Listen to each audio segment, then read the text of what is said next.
Alongside Brendan McDaniels, assistant women's lacrosse coach at Roberts Wesleyan College. Well, now that we know that Boston won this afternoon, we're going to rank this at a 12. There is no room for error for Rochester right now.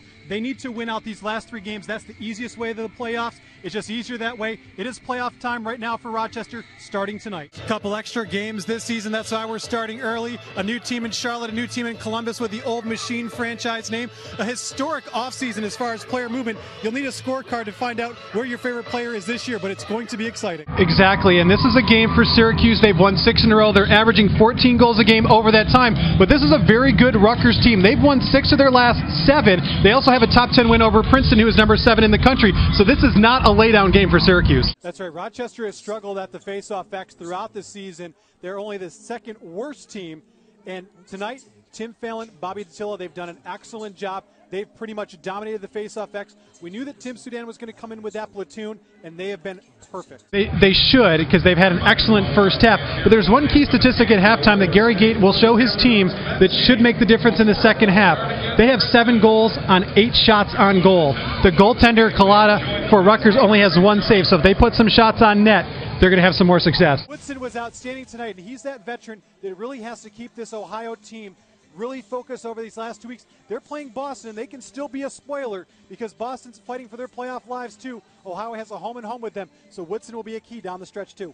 Kyle Dixon, the old standby, the University of Virginia alumni, had a little bit of an off season last year, only 16 points, but Dave Cottle, the new head coach for the Bayhawks, said he came in better shape in preseason this year than he ended last season, so look for a rejuvenated Kyle Dixon to lead this offense, especially tonight against Long Island. You don't want to give up that goal with less than a minute left. Last week in their game against Ohio, they had 3 out of their 4 quarters. They scored in the last minute. That really propelled them into the next quarter. You take a look at this one. Seifertz starts it off, dumps it up top to Poyon. Look at that alley that Poyon has.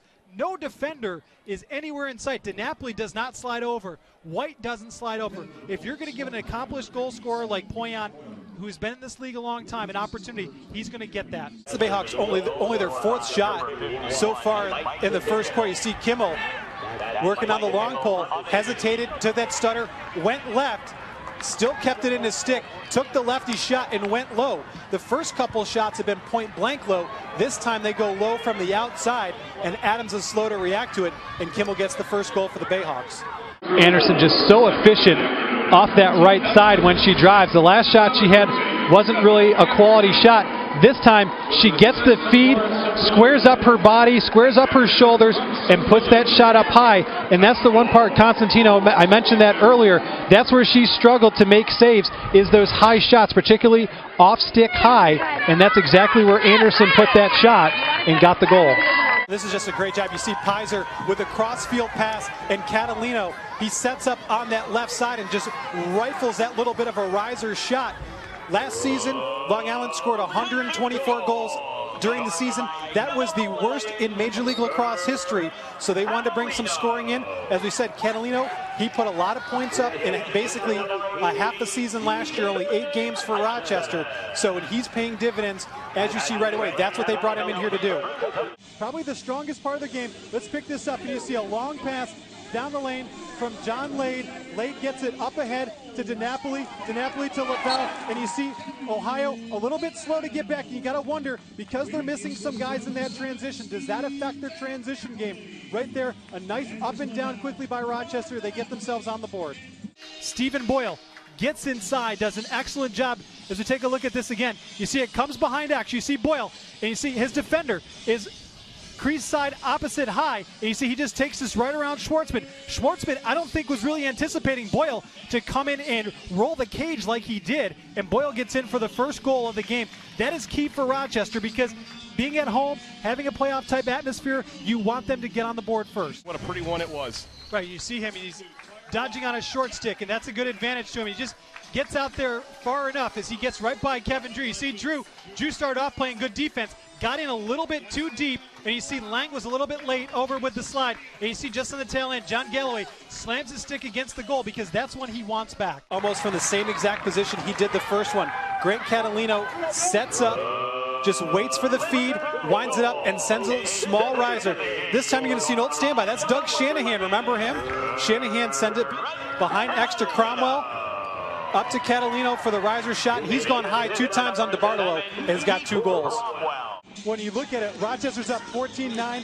Eisenreich gets inside the middle of the defense, has 4 guys closing in on him, still gets that. And here, Connor Martin, this one hurts Rochester. A 2-pointer rifles it home. Rochester had a 5-goal lead.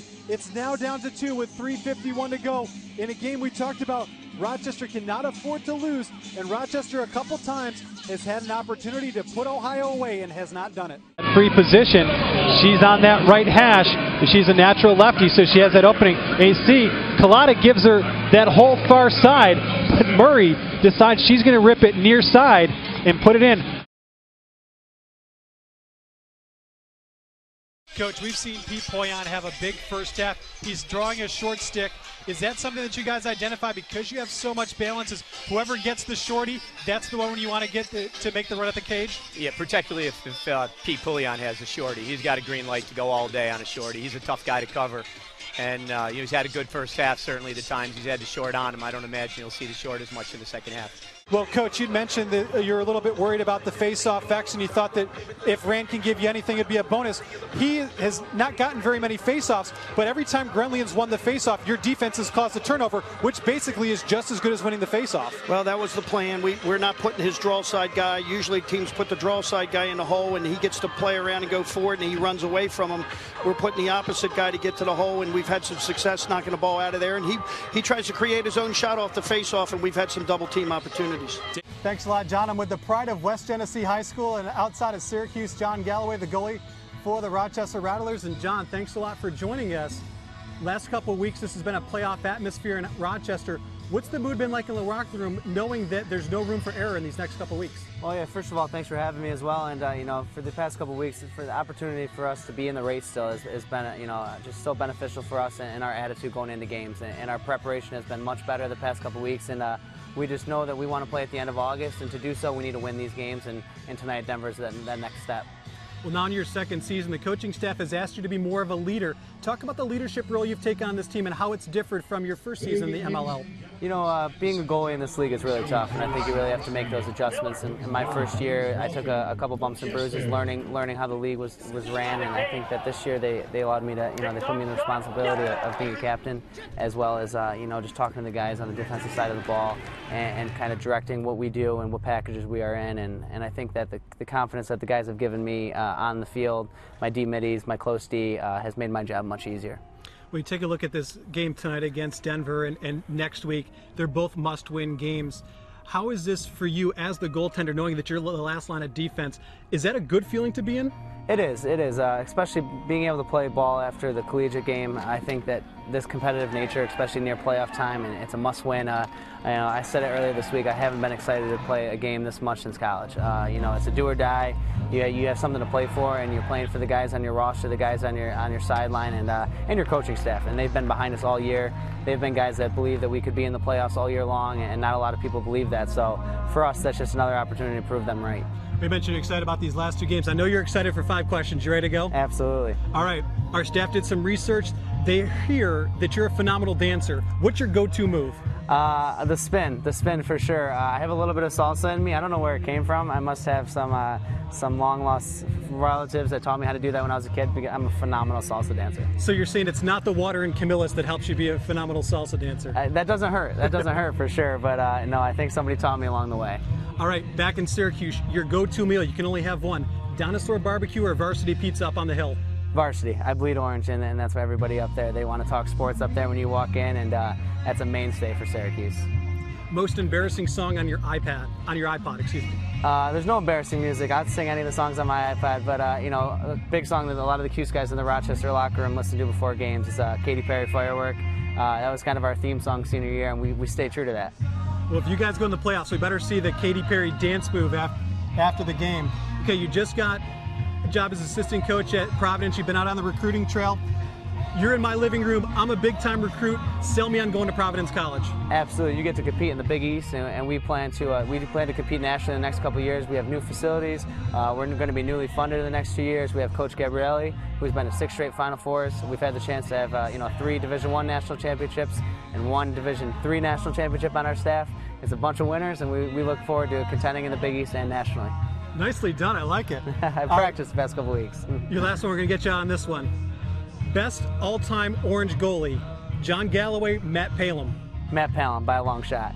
And, maybe if I had won 3 national championships, I could have something to say to him. But he's got that 3rd ring on me, and he loves to remind me when he's out here reffing games or when I come back to Syracuse. And hopefully maybe I'll be able to get an MLL championship ring. Now, is that because he wore the football pants and you don't, or is it because he's an official in MLL and you want to get on his good side? It's a 50-50 right there. His legs look way better in those football pants, and you guys make sure to let him see this video before if he's reffing our game tonight. And B, because he does a great job. He's one of the best refs in the league, and we're lucky to have him up here. John, thanks a lot for your time. Good luck tonight. Thank you very much. All right, that is 2-time National Goaltender of the Year, John Galloway for the Rochester Rattlers. John, let's go back up to you.